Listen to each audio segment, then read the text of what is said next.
નમસ્કાર વિદ્યાર્થી બહેનો, ધોરણ 11 આર્ટ્સ કોમર્સની અંદર આપણે જે અમૃતા પાઠ હતો એ અમૃતા પાઠ પૂર્ણ કર્યો.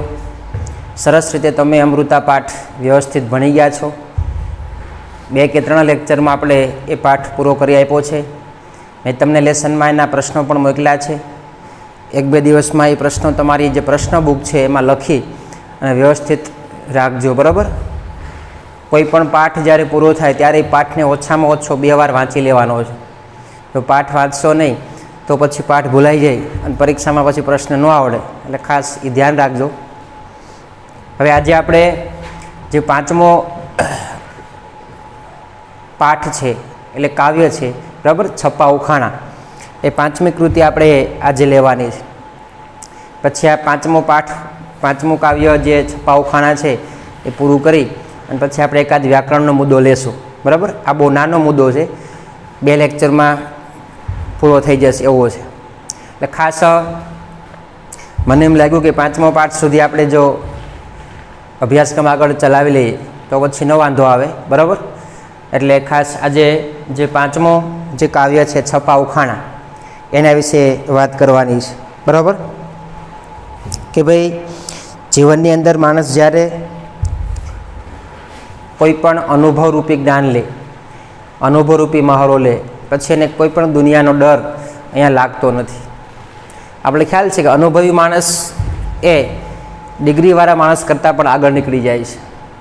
એટલે અનુભવનો મહારો એ દુનિયામાં શ્રેષ્ઠ છે. આજે આપણે માત્ર જે 2 છપ્પા ભણવાના છે અને આગળના લેક્ચરમાં 2 ઉખાણા ભણશું. એટલે 2 લેક્ચરમાં આ જે કાવ્ય જે છે એ આપણે પૂરું કરવાનું છે, બરાબર. આમ તો અખા વિશે તમે બધા જાણતા હશો કે ભાઈ જ્યારે અખાનું જે જીવન જે છે એ 17મું શતક 17મી સદીમાં એનો જન્મ થયો અને અમદાવાદની અંદર જે જેતલપુર ગામ જે છે એ જેતલપુર ગામની અંદર એનો જન્મ થયો હતો. અત્યારે હાલમાં એ અમદાવાદની અંદર આવી ગયું છે એ ગામ. ત્યારે પહેલાંના સમયમાં ખાસ બહુ અમદાવાદનો વિકાસ નહોતો, ત્યારે જેતલપુર ગામ અલગ હતું. પણ સમય જતાં વિકાસ વધતા, ઔદ્યોગિક ક્રાંતિ આવતા આજે જે જેતલપુરની પોળ જે છે એ અમદાવાદમાં સમાવેશ થઈ ગઈ છે. એટલે હવે આપણે જેતલપુરને અમદાવાદ તરીકે ઓળખીએ છીએ. તો સૌપ્રથમ હું તમને થોડીક અખા વિશે પ્રાથમિક માહિતી આપી દઉં, બરાબર. કે ભાઈ અખો જે છે એ અનુભવ અને જ્ઞાની માણસ હતો. માત્ર પ્રાથમિક શિક્ષણ મેળવી અને જીવનની અંદર એવા ઘણા બધા કડવા અને સાચા અનુભવો થયા હતા, જે અનુભવથી એને એના હૃદયની અંદર, એના દિલની અંદર એક તત્વજ્ઞાનનો પુંજ પ્રગટો અને આખા ગુજરાતી સાહિત્યને એક જ્ઞાનરૂપી ગીતા, એક જ્ઞાનરૂપી બોધ એને પીરસો છે. કોઈ પણ માણસના જીવનમાં જ્યારે ખરાબ અનુભવ થાય કે જ્યારે વિશ્વાસ ઉઠી જાય ત્યારે માણસ પોતે પોતાનું જ્ઞાન પીરસતો હોય છે. તો અખાના જીવનમાં પણ ઘણા બધા આવા કડવા અનુભવો થયા. જે કડવા અનુભવોમાં પોતે સાચો હોય, પરંતુ સમાજ જે છે એ પોતાની સચ્ચાઈ સ્વીકારતા નથી. સમાજ એને તિરસ્કારે છે, એક નફરતની બાજુ એ જુએ છે. ત્યારે જે સાચો માણસ છે એ પડી ભાંગે, પણ અખો જે છે એ આવા કડવા સત્યની સામે પડી ભાંગ્યો નથી, પણ એની સામે જ્ઞાનનો બોધ આપી, સંસ્કાર આપી અને દુનિયાને સાચા જ્ઞાનની માહિતી પીરસે છે. અખો એ ખૂબ બાહુબળવાળો કવિ હતો. એ સમયે આપણા સમાજમાં ઘણા બધા એવા આંધળા નિયમો હતા, બરાબર. ઘણા બધા એવા ખોટા જૂઠાણાઓ ચાલતા, પણ જૂઠાણાની સામે અખાએ એક પડકાર ફેંકીને, એક અવાજ ઉઠાવીને આપણા સમાજને સુધાર્યો છે, આપણા સમાજને એક સાચો બોધ આપ્યો છે.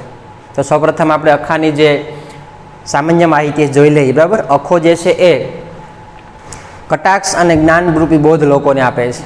જેતલપુરના પોતે વતની છે અને પોતે વેદાંતી કવિ. વેદાંતી કવિ એટલે પોતે વેદોનો અભ્યાસ કરીને, સંસ્કૃત સાહિત્યનો અભ્યાસ કરીને જે સાચું જ્ઞાન છે, જે સાચી માહિતી છે એ લોકોને પીરસે છે. એક બાજુ સમાજમાં ઘણા બધા જૂઠાણાઓ ચાલતા, ધર્મના નામે જે ગુરુઓ હતા એ જૂઠાણાઓ કરતા, ધર્મના અનુયાયી જે છે એ ધર્મના નામે જૂઠાણું કરતા અને સામાન્ય પ્રજાને હેરાન કરી અને ધર્મગુરુઓ મોજ મજા કરતા. તો આ જે સચ્ચાઈ છે, આ જે વાસ્તવિકતા છે, એ વાસ્તવિકતા અખાએ જોઈ અને વેદોનો અભ્યાસ કરી અને ધર્મમાં સાચી શું માહિતી છે એ લોકો સુધી પહોંચાડીશ. માટે અખાએ વેદોનો બહુ ઊંડો અને તલસ્પર્શી અભ્યાસ કર્યો, માટે એને કેવો કવિ કહેવાય? વેદાંતી કવિ કહેવામાં આવે. ખાસ યાદ રાખજો, આ પ્રશ્ન પૂછાય છે કે ભાઈ ગુજરાતી સાહિત્યમાં વેદાંતી કવિ કોણ? જીકેનો પણ પ્રશ્ન છે, તો આપણે ખ્યાલ આવી જવો જોઈએ કે ભાઈ ગુજરાતી સાહિત્યમાં કોઈ વેદાંતી કવિ હોય તો એ છે અખો છે, અખા ભગત છે. અને અખાએ મોટે ભાગે છપ્પા અને ઉખાણા આપેલા છે. મોજ આવે એવું જ એને સાહિત્ય પ્રકાર આપેલો છે. આપણે ખ્યાલ છે કે નાના હતા ત્યારે પ્રાથમિકમાં ભણતા તો ઘણા બધા ઉખાણાઓ બોલતા. તો ઉખાણા છે એ લોકોની બુદ્ધિમત્તામાં વધારો કરે છે, લોકોને ઊંડા ગળમથલમાં નાખી દે છે, લોકોને વિચારતા કરી મૂકે છે. અને છપ્પા જે છે એ છપ્પા જ્ઞાનરૂપી બોધ લોકોને પૂરો પાડે છે. એટલા માટે અખાને વેદાંતી કવિ તરીકે ઓળખવામાં આવે છે. આ ખાસ સમજજો, બરાબર. ત્યાર પછી અખા પાસે ઘણું બધું તત્વજ્ઞાન. તત્વજ્ઞાન એટલે ઈશ્વરનું જ્ઞાન. તત્વ એટલે ઈશ્વર, કે ભાઈ આ જગતમાં ઈશ્વર ક્યાં સાચા સ્વરૂપે છે. ઘણા બધા ધર્મમાં અમુક આડંબરો હોય, ઘણા બધા ધર્મમાં અમુક ખોટા નિયમો હોય, તો ખરેખર ઈશ્વર સુધી પહોંચે કે નહીં? ધર્મના નામે ઘણા બધા લોકો ફાળો ભરાવતા હોય, ધર્મના નામે ઘણા બધા લોકો વ્રત તહેવાર રહેતા હોય, પણ ખરેખર ઈશ્વર સુધી આ પહોંચે કે નહીં? ઈશ્વરને આને કંઈ સ્પર્શ થાય કે નહીં? એવું તત્વનું જ્ઞાન મેળવી અને એક વેદાંતી કવિ તરીકે અખો બહાર આવ્યો છે. એટલા માટે એને તત્વજ્ઞાન અને કવિતાનો શોભક સમન્વય, બરાબર. એક બાજુ તત્વનું જ્ઞાન છે, એક બાજુ ઈશ્વરનું જ્ઞાન પોતે મેળવ્યું છે, અને પછી એ પોતે કવિતાઓ આપી છે. એટલે તત્વજ્ઞાન અને પોતાની કવિતા, પોતાની કલ્પના શક્તિ બંને મિશ્રણ કરી શોભક સમન્વય. સમન્વય એટલે મિશ્રણ કરવું, બરાબર. એક બાજુ ઈશ્વર વિશે ઘણી બધી માન્યતાઓને વાંચી, ઈશ્વર વિશે ઘણા બધા વિચારો વાંચ્યા, ઘણા બધા ગ્રંથો વાંચ્યા, ઘણા વેદો વાંચ્યા, અને એક બાજુ પોતે શું કહેવા માગે એ પોતે કવિતાઓ દ્વારા એને બતાવ્યું છે. એટલે વેદાંતિક કવિ તરીકે તત્વજ્ઞાન અને પોતાની કવિતાનો શોભક સમન્વય આપીને ગુજરાતી સાહિત્યમાં પોતાનું શ્રેષ્ઠ પ્રદાન એને આપેલું છે.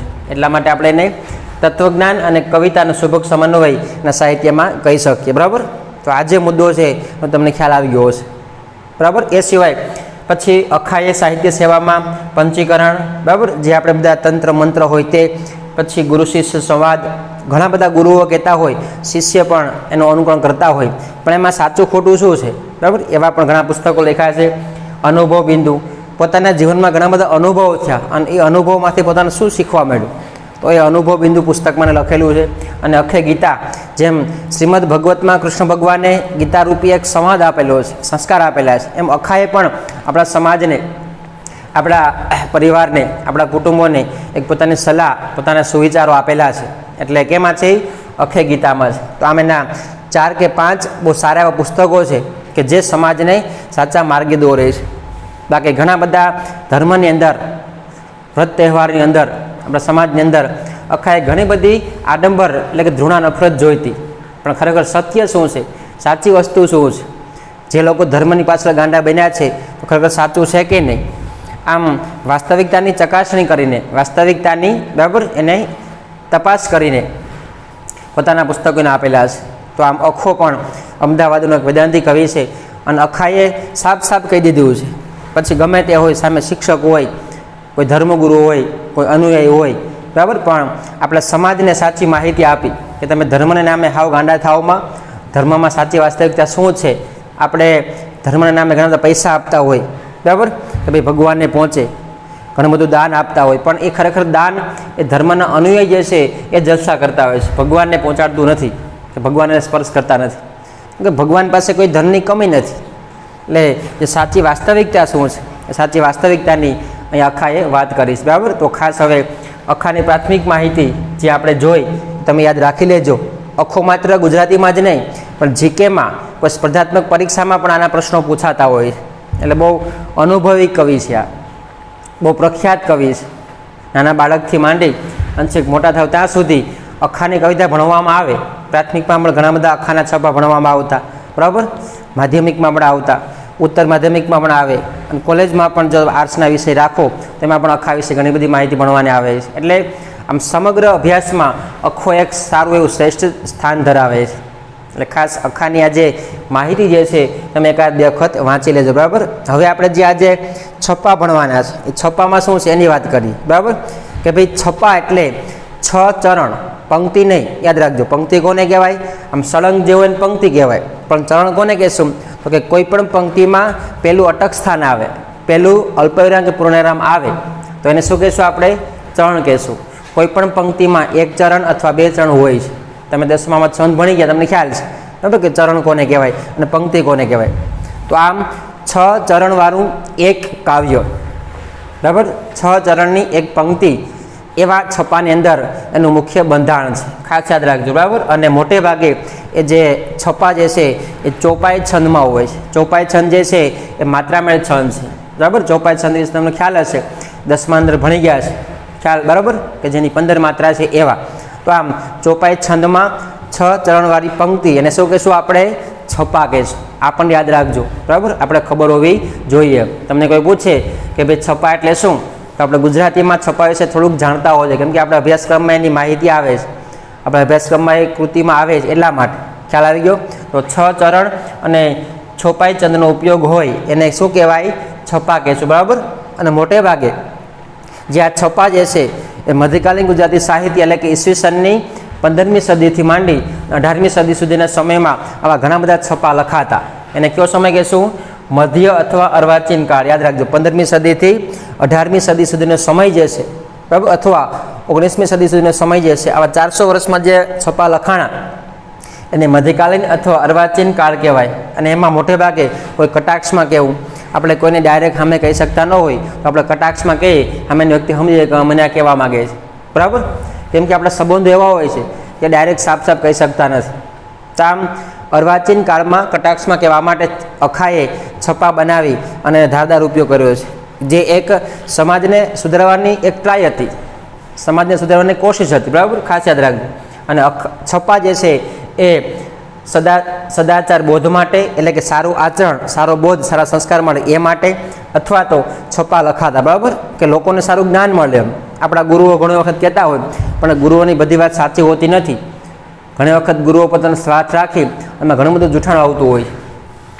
તો આ ગુરુઓનો ભાંડો ફોડવા માટે, ગુરુઓની સાચી વાત લોકો સુધી પહોંચાડવા માટે અખાએ ઘણી વખત કટાક્ષમાં, ઘણી વખત સદાચાર બોધ આપી છપા બનાવ્યા છે, બરાબર. એટલે ખાસ આ મધ્યકાલીન અને અર્વાચીન કાળનું એક ઉત્તમ સાહિત્ય સ્વરૂપ છે છપા છે, તે ખાસ યાદ રાખજો. અહીંયા આપણા અભ્યાસક્રમમાં શરૂઆતમાં 2 છપા આપેલા છે, બરાબર. એમાં પ્રથમ છપાની અંદર આપણે વાત કરીએ તો એમાં અનુભવ જ્ઞાનનો મહિમા બતાવ્યો છે કે ભાઈ માણસ કોઈ પણ અનુભવ્યો હોય એ અનુભવી માણસને કોઈ ડર હોતો નથી. યાદ રાખજો, આપણે ક્યાંય બહારગામ ગયા હોય, પણ આપણે ક્યાંય બસમાં જવું હોય તો જો આપણે ભણેલા હોય, અનુભવ્યું હોય તો આપણે બસ મળી જાય. પણ અભણ માણસો આંધળાની જેમ ભટકતા હોય છે, એને ડર લાગે છે બસ વહી જશે, બસ નહીં મળે, બરાબર, કેમ કે એને વાંચતા આવડતું નથી. આમ જેની પાસે અનુભવ છે, જેની પાસે જ્ઞાનનો મહિમા છે, એ માણસને ડરવાની જરૂર નથી, કેમ કે એની પાસે જવાબ હોય જ, એની પાસે ઉત્તર હોય જ. એટલા માટે અનુભવનો મહાન મહિમા કવિએ પ્રથમ છપામાં બતાવેલો છે. યાદ રાખજો, બરાબર. દાખલા તરીકે કોઈ પંખી હોય, ક્યાંય આગ લાગે તો પંખી ઉડી જાય, કે એની પાસે પાક છે. આમ આપણા સમાજમાં કોઈ મુશ્કેલી આવે, કોઈ તકલીફ પડે, પણ જેની પાસે અનુભવ કે આવડત છે એ માણસ એમાંથી બહાર નીકળી જાય છે, એને મુશ્કેલી નડતી નથી. એટલે અનુભવનો મહિમા કવિએ સરસ બતાવ્યો છે. બીજા છપામાં ભાષાને ગણગણી યુદ્ધ ભાષાની નહીં પણ બળથી જીતાય છે. આમ અમુક લોકો ભાષાને બાંધારી કરતા હોય છે, ભાઈ મારી ભાષા નબળી, બરાબર, મારી ભાષા પ્રાકૃત. પણ જ્યારે ભાષા બોલવાની થાય તો ભાષા ક્યારે બોલાય? કોઈ સભામાં અથવા કોઈ મંડળીમાં અથવા કોઈ સંમેલનમાં. પણ યુદ્ધ હોય તો એમાં તો શું જોઈએ? તાકાત જોઈએ. ત્યાં કંઈ ભાષા ચાલતી નથી. એટલે અમુક લોકો ભાષાને વળગીને જે ભૂત જેવા થઈ ગયા છે એને કવિ કટાક્ષ કર્યો છે કે ભાઈ ભાષાની જે છાપ છે, જે ભાષાનું બળ જે છે એ બધી જગ્યાએ કામ આવતું નથી. યુદ્ધ થાય તેમાં બળ કે તાકાત જોઈએ, બરાબર. આમ અમુક લોકો ભાષાને બાંધારી ગણી અને પોતાની નબળાઈ જે છે એ છુપાવતા હોય છે. એટલે બીજા છપાની અંદર કવિ આમ ભાષાને વળગીને ભૂત થવા નથી, પરંતુ ક્યાંક જરૂર પડે ત્યાં ભાષા વાપરવાની, જરૂર પડે ત્યાં તાકાત વાપરવાની, એની કવિ વાત કરે છે, બરાબર. ખાસ યાદ રાખજો. અને આ સંસાર છે, આ જીવન જે છે એ 52 અક્ષર, એટલે કે આપણે આખી કકાવરી જે છે એમાં આવી ગયો છે. આપણે ખ્યાલ છે કે 12 અક્ષરીમાં 52 અક્ષર હોય, એમાં ટોટલી કામ આવી જાય. તમે જે બોલો એ 12 અક્ષરીમાં આવી જાય, જે લખીએ 12 અક્ષરમાં આવી જાય. પણ જે માણસ 53 અક્ષર જાણે, 53 અક્ષર એટલે પ્રભુ, સંસાર, બરાબર. જે માણસ 53મો અક્ષર જાણે છે એ માણસ સંસારને જીતી જાય છે. કેમ કે આખો સંસાર, આખી માયાજાળ 52 અક્ષરમાં વીંટળાયેલી છે. આપણે ગમે તે બોલીએ એ કયો અક્ષર હશે? તો કે કકારનો અક્ષર હશે. ગમે તે લખીએ એ કયો અક્ષર હશે? તો કે કકારનો અક્ષર હશે, બાકરો અક્ષર હશે. તો બધું 52 અક્ષરમાં આવી જાય છે. પણ જે વ્યક્તિ સંસારમાં રહીને જે 53મો અક્ષર એટલે કે જે પ્રભુને ભક્તિને જાણી જાય છે, એક વ્યક્તિ સંસારને પાર ઉતરી જાય છે. એટલે સરસ રીતે અહીંયા એવી વાત અહીંયા અખાએ કરી છે કે ભાઈ માત્ર આપણે 52 અક્ષરમાં જ રચ્યા બધા રહેવા નથી, સંસારમાં પ્રભુને જાણવાના છે. 53મો અક્ષર પર જે જાણતા નથી એને પણ જાણવાનો છે. આમ સરસ રીતે અખાએ 2 દુઆઓમાં 2 છપ્પાની અંદર બરાબર અનુભવ અને જે સાચું જ્ઞાન જે છે એની વાત કરી છે. તો આ મેં તમને છપ્પા વિશે પ્રાથમિક માહિતી આપી. હવે આપણે ટેક્સ્ટ બુકમાં પહેલાં કવિ પરિચય એક શબ્દ જોઈ લઈએ અને પછી છપ્પા વિશે આગળ ભણીએ. બરાબર, આજે આપણે છપ્પા ભણશું, આગળના લેક્ચરમાં આપણે ઉખાણા ભણશું. જોઈએ હવે પેજ નંબર 24 ઉપર તમારા બધાની પાસે ટેક્સ્ટ બુક હોવી જોઈએ અને હું એક લીટી વાંચતો જાઉં અને વ્યવસ્થિત રીતે તમને સમજાવું છું. બરાબર, છપ્પા ઉખાણા કાવ્ય 5 અખો 17મું શતક પૂર્વાર્ધ એટલે કે 17મા શતકની શરૂઆત. યાદ રાખે એને શું કહેવાય? પૂર્વાર્ધ. અખા ભગત મૂળ અમદાવાદ પાસેના જેતલપુરના વતની હતા અને જ્ઞાતિએ સોની હતા. પોતે સોનીનો વ્યવસાય કરતા અને વેદાંતી કવિ છે. બરાબર, વેદોનો અભ્યાસ કરી અને પોતે કવિતા લખતા. અને કેવા કહેવાય? વેદાંતી કવિ. યાદ રાખજો. ગુજરાતના જ્ઞાનમાર્ગી કવિઓમાં તેઓ શ્રેષ્ઠ છે અને જે ગુજરાતમાં જ્ઞાનમાર્ગી કવિઓ થઈ ગયા છે, દયારામ, અખો ભગત, એમાં અખો જે છે શ્રેષ્ઠ છે કે લોકોને પોતાની કવિતા દ્વારા જ્ઞાન પીરસ્યું છે, સારા નશાની એક ભાન કરાવી છે. એટલે અખો જ્ઞાનમાર્ગી શ્રેષ્ઠ કવિ છે. તત્વજ્ઞાન અને કવિતાનો શોભક સમન્વય એમની કવિતામાં સુપ્રેર પ્રગટ જોવા મળે છે. અને આમ જે પોતે તત્વજ્ઞાન જાણે છે, પ્રભુ વિશે જાણે છે એ અને પોતાની કવિતાઓનું મિશ્રણ કરી લોકોને કાવ્ય પહોંચાડ્યા છે. એટલે શું કહેવાય? તત્વજ્ઞાન અને પોતાની કવિતાનો શોભક સમન્વય પ્રગટ થાય છે. વેદાંત દર્શન તેમજ જીવનના અનુભવથી પ્રોટ બનેલો જ્ઞાન વિચાર એમની કવિતાનું આભૂષણ છે. અને ખાસ વેદોનું દર્શન કરીને, વેદોનો અભ્યાસ કરીને, બરાબર, ઘણા બધા જીવનમાં અનુભવ થયા, એનાથી પ્રૌઢ બનીને, શાંત બનીને એ પોતે અનુભવરૂપી, કવિતારૂપી બાણ આપી લોકોને સાચું શિક્ષણ આપે છે. કેમ કે વેદો જાણે છે, પોતાને અનુભવ થયો છે અને અનુભવ અને વેદાંતનું જ્ઞાન જાણી અને પોતે જે જ્ઞાન વિચાર રજૂ કરે છે એ ઘૃણાની જેમ ચમકે છે, લોકોમાં એ પ્રખ્યાત પામ્યું છે. જીવનમાં એક પછી એક થયેલા સ્વજનોના મૃત્યુ અને અખો નાનપણમાં જ ઘણા બધા ઘરના લોકોને ગુમાવે છે. બરાબર, પોતાના મમ્મી પપ્પા, પોતાના ભાઈ, આમ ઘરમાં ઘણા બધા લોકો મૃત્યુ પામ્યા છે. એટલે ખરેખર જીવનમાં મૃત્યુ શું છે એ અખો નાની ઉંમરમાં જાણી જાય છે અને જીવનમાં વાસ્તવિકતા શું છે એ પણ ઓળખી જાય છે. કેમ કે એનો અનુભવ થયો કે ભાઈ આ જીવનમાં ભક્તિ સિવાય બીજું કાંઈ નથી. એમ આપણે કમાણી કરીએ, બરાબર, આપણે પૈસા કમાઈએ, પણ જ્યારે મોત આવે ત્યારે બધું મૂકીને જવું પડે છે.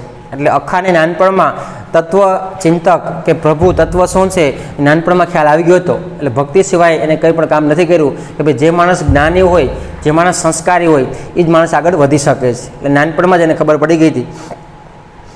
ધર્મની બહેન જમનાએ સોનાના હાર સંબંધી ઉઠાવેલી શંકા તેમજ ટંકશાળના ઉપરી તરીકે હલકી ધાતુ ભેળવવા અંગે તેમના પર આવી પડેલા આળને, આળ એટલે આરોપ, એકવાર અખાએ પોતાના કુટુંબમાંથી એક ધર્મની બેન માને છે, એક છોકરીને પોતાની બેન માને છે અને એ બેનને અખો સોનાની કંઠી ભેટમાં આપે છે.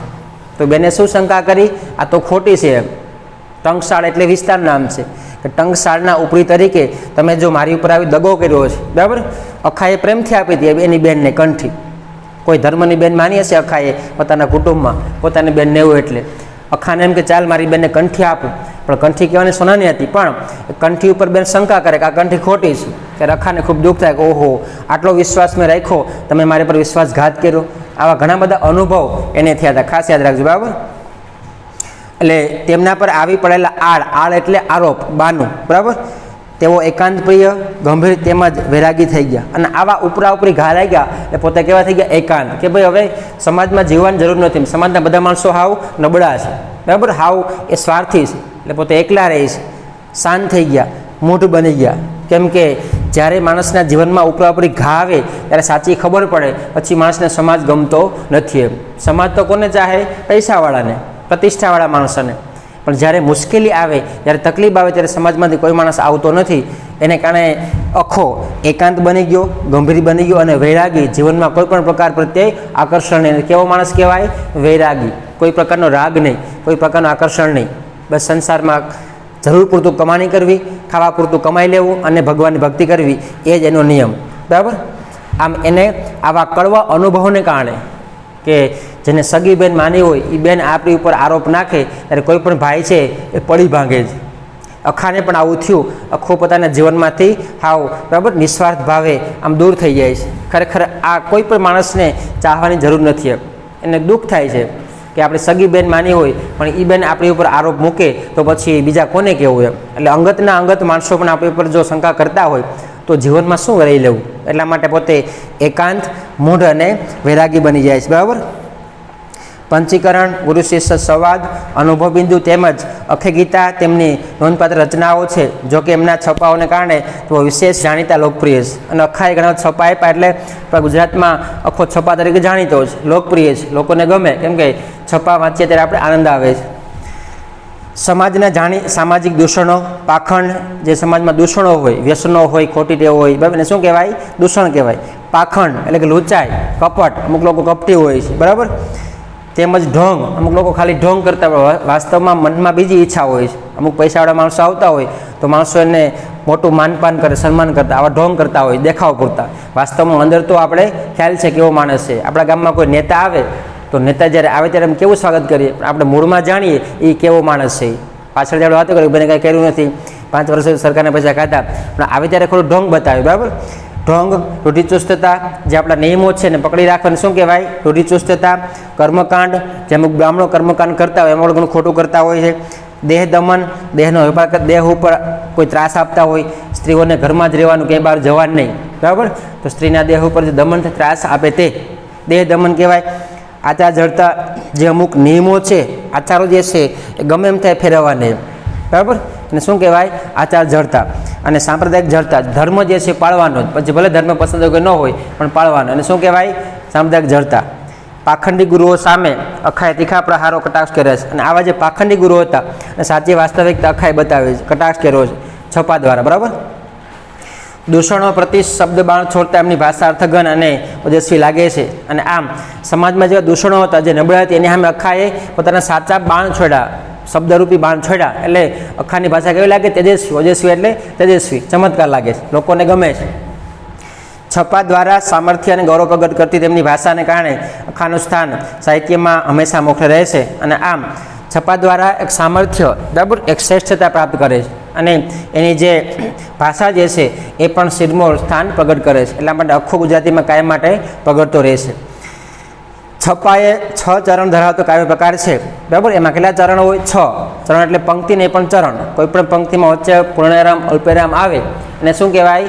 પહેલું ચરણ કહેવાય. બરાબર. દાખલા તરીકે આપણે ખ્યાલ છે, આ પંક્તિ છે પહેલી કે આવી નગરમાં લાગી લાય પંખીને સો ધોખો થાય. એને આખી એને શું કહેશું? પંક્તિ કહેશું. પણ જો પેલું અલ્પવિરામ આવે લાગી લાય તો એને શું કહેશું? અલ્પવિરામ સુધીના ને ચરણ. બરાબર. તો પહેલી પંક્તિમાં કેટલા ચરણ છે? 2 છે. યાદ રાખજો. એટલે કુલ આમ 6 ચરણ હોય છે. પંક્તિ નહીં, પંક્તિ આખી જે છે ને પંક્તિ કહેશું. પણ કોઈ પણ પંક્તિમાં પહેલું અલ્પવિરામ આવે ને શું કહેશું? ચરણ. આ આપણે ખબર હોવી જોઈએ. બરાબર. અને અખાએ મોટે ભાગે છપામાં ચોપાઈ છંદનો ઉપયોગ કર્યો છે. મધ્યકાળ તેમજ અર્વાચીન કાળમાં કટાક્ષ અને સદાચાર બોધ માટે છપાનો ઉપયોગ થાય છે. કટાક્ષમાં કહેવા માટે, સારા સંસ્કારો, સારા આચરણ દેવા માટે અખાએ છપાનો ઉપયોગ કર્યો છે. બરાબર. પહેલા છપામાં અનુભવ જ્ઞાનનો મહિમા કરવામાં આવ્યો કે ભાઈ અનુભવી માણસ છે એ ક્યાં સુધી પહોંચી શકે છે એનો મહિમા ગાયો છે. કવિએ અનુભવરૂપી પાક જેમની પાસે છે તેમને સંસારની આટી ઘૂંટીથી ડરવા જેવું નથી. જે માણસ અનુભવી છે, જે માણસ જ્ઞાની છે, કદાચ સંસારમાં ક્યાંય સપડાઈ જાય તો બહાર નીકળી જાય, ડરવાની જરૂર નથી. ડરે કોણ? અભણ માણસ, નબળો માણસ. બરાબર. જેની પાસે અનુભવરૂપી જ્ઞાન છે એ માણસ કોઈ ડરતો નથી. ખાસ યાદ રાખજો. એ વાત ઉંદર અને પંખીના દર્શન દ્વારા સમજાવે છે. અને એ ઉંદર અને પંખી દ્વારા સમજાવે છે. બરાબર. ઉંદર જે છે એ આગ લાગે તો ઉંદર ભાગી શકતા નથી, એ આગમાં સપડાઈ જાય કેમ કે અભણ છે, અજ્ઞાન છે. પણ પંખીને પાંખ હોય પંખી ઉડી જાય, બચી જાય. આમ અભણ માણસ અને જ્ઞાની માણસ વિશે ઉંદર અને પંખીના દર્શન દ્વારા કવિ સમજાવે છે. બીજા છપામાં ભાષાને ગૌણ ગણી ભાવનાનું મૂલ્ય કરવામાં આવ્યું છે કે ભાઈ ભાષા તો ગૌણ છે પણ જે ભાષામાં જે ભાવના છે એનું મૂલ્ય છે. કોઈ માણસ ભાષા બોલે પણ ક્યારે બોલે કંઈક ભાવના કે લાગણી હોય ત્યારે, લાગણીને કવિ શ્રેષ્ઠ બતાવે છે.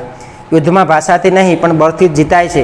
શ્રેષ્ઠ એવી સંસ્કૃત ભાષા સામે પ્રાકૃત બોલીની ક્ષમતા ચીંધી આપતો અખો મૂળાક્ષર 52 અક્ષરથી ઘેરાયેલા સંસારથી મુક્ત થઈ પરમ તત્વરૂપી 53 અક્ષરને આરાધવાની અનુભવજન્ય વાત કરે છે. અને આ બરાબર આપણી જે મૂળ ભાષા છે એ મૂળ ભાષાને મૂકી સંસ્કૃતમાંથી પ્રાકૃત તળપદી ભાષા બોલી અને જે સંસારમાં આપણે 52 અક્ષરમાં વીંટળાયેલા છે, સંસારમાં ઓતપ્રોત છે, એમાંથી દૂર થઈ 53મો અક્ષર એટલે પ્રભુ વિશે જાણવાની આરાધના એટલે કે એ અરજી એક અરજ કરે છે, એક આપણે બરાબર સંદેશો પહોંચાડે છે કે ભાઈ આખો સંસાર છે એ 52 અક્ષરમાં વીંટળાયેલો છે. તમે કોઈ પણ કામ કરો, કોઈ પણ વાક્ય લખો એ કેમાં આવી જાય? આપણે આખી બારાક્ષરીમાં આવી જાય છે. પણ બારાક્ષરીથી પર 53મો અક્ષર જાણી લે એટલે કે પ્રભુને જે જાણી લે એ માણસ શ્રેષ્ઠ બને છે. બરાબર. તો આમ સંસારમાં વળગી રહેવાની જરૂર નથી, પણ ખરેખર તત્વ શું છે, પ્રભુ જો છે એના વિશે પણ આપણે જાણી લેવું જોઈએ. બરાબર. તો આમ આપણે અખા વિશે વાત કરી, અખાનો પરિચય જોયો, કાવ્યનો પરિચય જોયો. હવે આપણે કાવ્ય ભણીએ. બરાબર. એક એક પંક્તિને સમજતા જઈએ. છપ્પા એમાં પહેલી પંક્તિ છે, બરાબર, પહેલું ચરણ છે કે આવી નગરમાં લાગે લાય. ત્યાં સુધી એને શું કહેવાય? ચરણ કહેશું. કે નગરમાં એક લાય લાગે, અગ્નિ લાગે છે. નગરની અંદર એક જ્વાળા પ્રગટે છે. પંખીને શો ધોખો થાય, ધોખો એટલે અફસોસ, પણ પંખીને અફસોસ થતો નથી, કારણ કે પંખી ઉડી જાય છે, એની પાસે અનુભવ છે. આવી નગરમાં લાગે લાય, પંખીને શો ધોખો થાય. બરાબર. કે ભાઈ કોઈ નગરમાં લાય લાગે, નગરમાં અગ્નિ લાગે, નગરમાં આગ લાગે તો પંખીને કોઈ અફસોસ થતો નથી, ઉડી જાય છે, એની પાસે અનુભવ છે. આમ અનુભવરૂપી માણસ જે છે એને કદાચ ગમે એ મુશ્કેલી આવે તો એને દુઃખ થતું નથી, ધોખો થતો નથી. પરંતુ ઉંદર બિચારા કરે શોર, જેનું નહીં ઉડવાનું જોર. શોર એટલે દેકારો, પણ ઉંદર જેવા માણસો હોય એ શું કરશે? દેકારો કરશે, કેમ કે એને ઉડવાનું જોર નથી, ઉડતા આવડતું નથી. આમ જે અજ્ઞાન માણસ છે એ દેકારો કરશે. બરાબર. એ મોટી મોટી રાડો પાડે છે, એની પાસે તાકાત નથી. અખા જ્ઞાની ભયથી કેમ ડરે? અખા જેવો જ્ઞાની માણસ છે ભયથી શું ડરવાનું હોય? ભયથી ડરવાનું નથી. બરાબર. અખા જેવો માણસ કદી ભયથી ડરતો નથી, જેની અનુભવ પાંખ આકાશે ફરે. કેમ કે જેની પાસે અનુભવરૂપી પાંખ છે, અનુભવરૂપી જ્ઞાન છે, આકાશ સુધી માણસને પહોંચાડી શકે છે. એટલે આમ જે અનુભવી માણસ છે, જે જ્ઞાની માણસ છે, કદાચ આપણા સમાજમાં ગમે એટલી મુશ્કેલી આવે, તકલીફ આવે, તો કોઈને સપડાવી દે તો એ બહાર નીકળી જાય છે, ડરવાની જરૂર નથી. પણ જે ઉંદર જેવા અજ્ઞાની માણસ છે, ઉંદર જેવા જે નબળા માણસો છે, બરાબર, એ માત્ર દેકારો કરશે અને એમાં મોતને આમશે. આમ પહેલા છપ્પામાં કવિએ અનુભવની વાત કરી છે. બરાબર.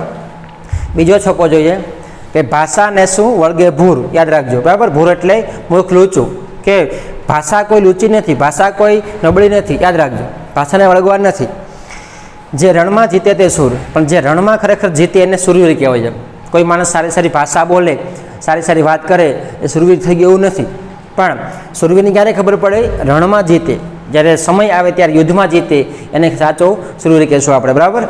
સંસ્કૃત બોલે શું થયું? કોઈ પ્રાકૃતમાંથી નાસી ગયું. અને આમ ઘણા લોકો સંસ્કૃત બોલતા હોય અને અમુક લોકો પ્રાકૃતમાંથી પણ બરાબર દૂર ભાગ્યા હોય. પ્રાકૃત એટલે તળબદી ભાષા. યાદ રાખજો. અમુક લોકો સંસ્કૃત બોલતા હોય, અમુક લોકોને પ્રાકૃત તળબદી ભાષા બોલતા આવડતી નથી, એમાંથી પણ ભાગી જતા હોય છે. તો 52નો સઘળો વિસ્તાર, પણ એ બધું કેમ આવી જાય? સમગ્ર ભાષા 52 અક્ષરમાં આવી જાય છે. પણ 53 અખા 53મો જાણે પાર. પણ જે 53મો અક્ષર જાણે, જે પ્રભુને જાણી લે છે, એ માણસ પાર પડી જાય છે. યાદ રાખજો ખાસ. બરાબર.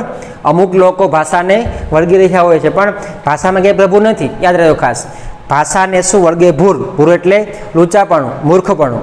બરાબર. જે અમુક મૂર્ખાઓ છે, જે અમુક અજ્ઞાની જે છે, એ પ્રભુને મેળવવા માટે કેમાં વળગી રહેતા હોય છે? ભાષામાં. પરંતુ અમુક લોકો સંસ્કૃત બોલતા હોય, અમુક લોકોને પ્રાકૃત બોલતા આવડતી નથી, પણ એ બધું કેમ આવી જાય? 52 અક્ષરમાં. તો 52 અક્ષર તો બધા જાણતા હોય છે, પણ જે માણસ 53મો અક્ષર જાણે છે, જે માણસ પ્રભુને જાણી જાય છે, એ પાર પડી જાય છે, એ માણસ ભક્ત બની જાય છે. આમ સરસ રીતે કવિએ છપ્પામાં બરાબર 2 અનુભવ મહિમાની વાત કરી છે. તો આ રીતે આપણે છપ્પા ભણ્યા. તમે પણ વ્યવસ્થિત વાંચી લેજો, તમને બધાને છપ્પા સમજાઈ ગયા હશે. બરાબર. તો આજે આપણે આટલું અહીં સુધી રાખીએ. બરાબર.